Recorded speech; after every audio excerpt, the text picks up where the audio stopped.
China has the oldest continuous civilization on Earth. 5,000 years of dynasties, 5,000 years of literature, philosophy, and science, and 5,000 years of demons. Chinese mythology does not have a simple demonology. It has an entire bureaucracy of evil, a hierarchy of supernatural beings as complex and organized as the imperial courts that documented them. Demons with titles, demons with ranks, demons with specific jurisdictions over specific human sins. But woven through this system are creatures of pure ancient terror.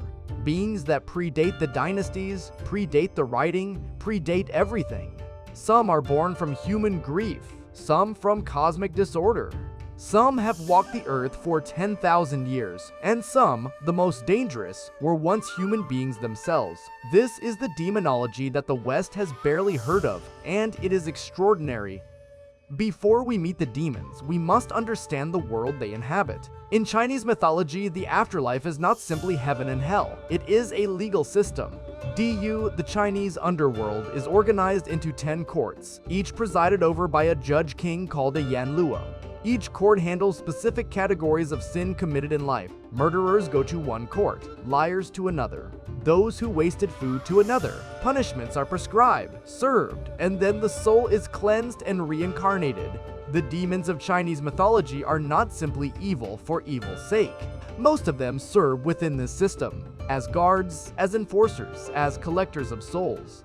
They have ranks, they have paperwork, they have supervisors.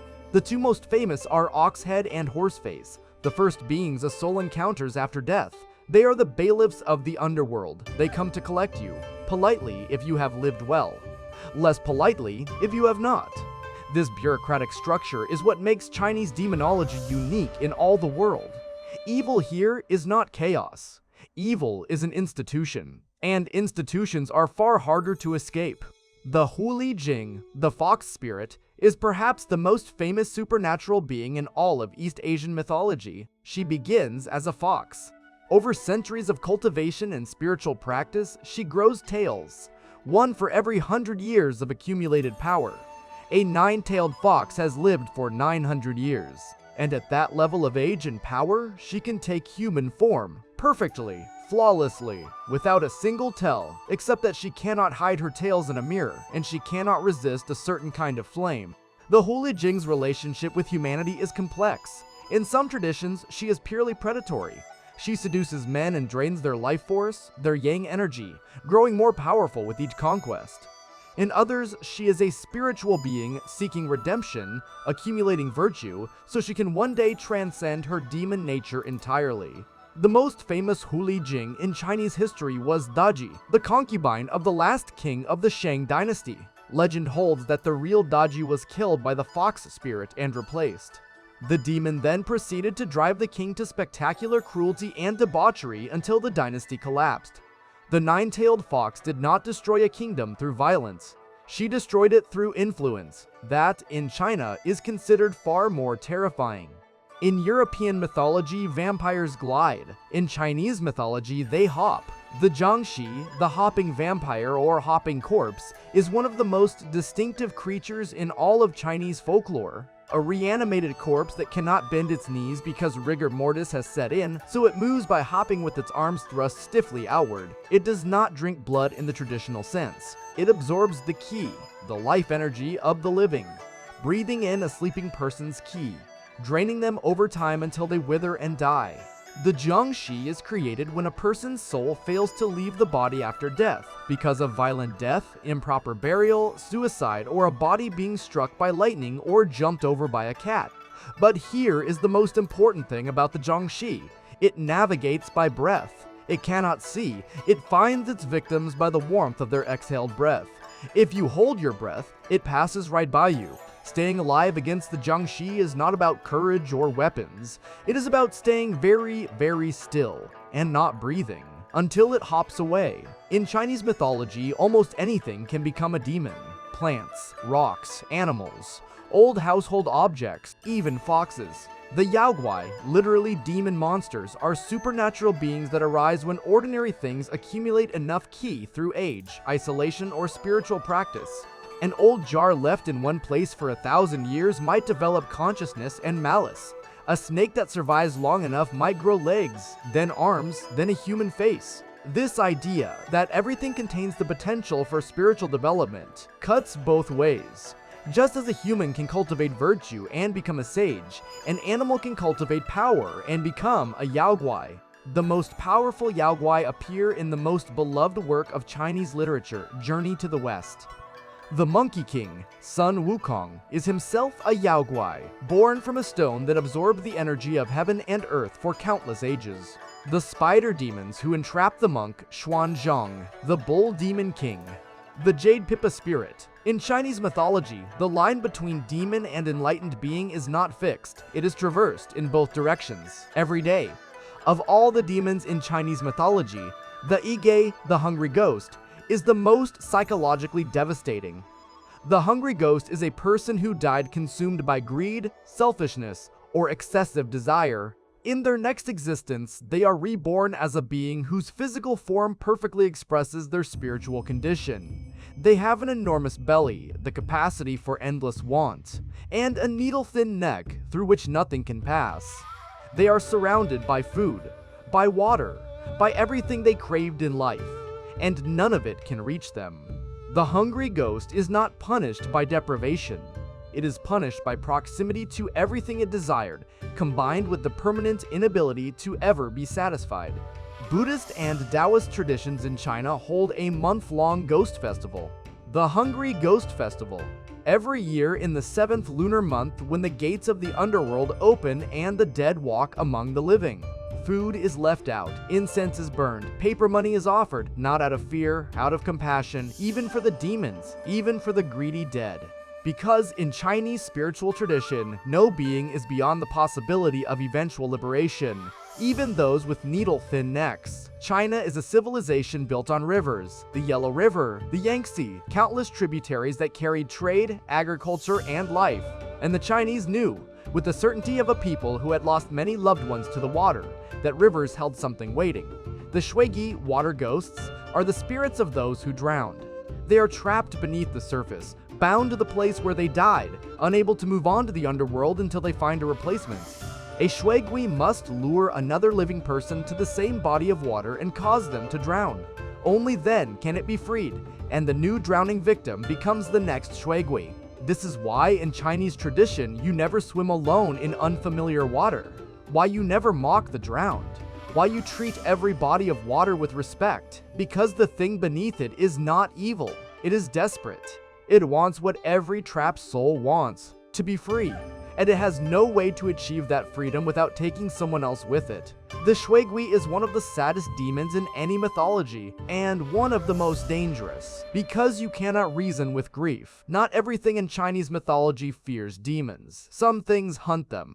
Zhong Kui is one of the most powerful figures in all of Chinese supernatural tradition. The great demon queller, the official appointed by the Jade Emperor of Heaven to capture and command all demons. His story is tragic. He was a brilliant scholar who passed the imperial examinations at the top of his class, but the emperor rejected him for an official position because of his famously ugly face. In shame and despair, Zhong Kui died by suicide on the steps of the palace. In the afterlife, his brilliance and righteousness were recognized. He was granted power over all demons, and he used it. Zhong Kui's image is one of the most common protective symbols in Chinese culture. His portrait is hung above doorways during the Dragon Boat Festival. His name is invoked to drive away evil spirits. He appears in paintings, sculptures, and temple carvings across China. The man rejected for being too ugly to serve the living empire became the most powerful servant of heaven. In Chinese mythology, the person the world overlooked is often the one the universe was saving for something greater. Zhong Kui got his promotion. He just had to die to receive it. The Hundun is something unique in world mythology. It is not a demon of violence, not a demon of seduction, not a demon of greed. The Hundun is the demon of primordial chaos, and its story is one of the most philosophically devastating parables in all of Chinese literature. The Hundun had no face, no eyes, no ears, no nose, no mouth. It was formless, undifferentiated. And yet, according to the Zhuangzi, one of the foundational texts of Taoism, the Hundun was happy, perfectly, completely happy. Its two neighbors, the emperors of the South Sea and the North Sea, felt sorry for it. They wanted to give it something, so every day they bored one orifice into its body: eyes, ears, nostrils, mouth. On the 7th day, when the face was complete and the Hundun could see and hear and speak like everything else, it died. The lesson is not subtle. Imposing form on formlessness destroys it. The Hundun represents a state of perfect natural existence before civilization imposed its categories. And the demon of chaos, in Chinese mythology, is not a monster. It is what we killed when we decided to organize the world. 3,000 years before the Common Era. Before any text, before any written record, the people of ancient China were putting a face on their ritual bronze vessels. Always the same face, 2 enormous eyes, animal features, horns, a gaping upper jaw, and no lower jaw, the face that only consumes and never stops. This is the Taotie, the glutton, the devourer, one of the most ancient symbolic demons in human history. It appears on thousands of Shang dynasty bronze vessels used in sacred rituals, and nobody is entirely sure why. Some scholars believe the Taotie was a protective symbol, the all-consuming face on the outside of the vessel deterring demons by showing them something more terrifying than themselves. Some believe it represents the ancestor spirits consuming the offerings placed inside. Some believe it is a warning, an image of unchecked appetite placed on sacred objects to remind those using them of the spiritual cost of desire without limit. 3,000 years old, still undeciphered, still watching from its bronze surface, still hungry, still without a lower jaw, still consuming everything. Not every demon in Chinese mythology seeks to destroy. Some simply want to cause trouble. The Moguai, a word that literally means demons or devil in Cantonese, are a class of mischievous supernatural beings that range from merely annoying to actively dangerous. At the lower end, they hide your tools. They sour your milk. They cause livestock to behave strangely. They tie invisible knots in your fishing lines and knock things off shelves at night. At the higher end, they can cause illness, drive people mad, and lead travelers to their deaths in the wilderness. The Moguai are not motivated by evil per se. They are motivated by boredom and a fundamental hostility to human order and comfort.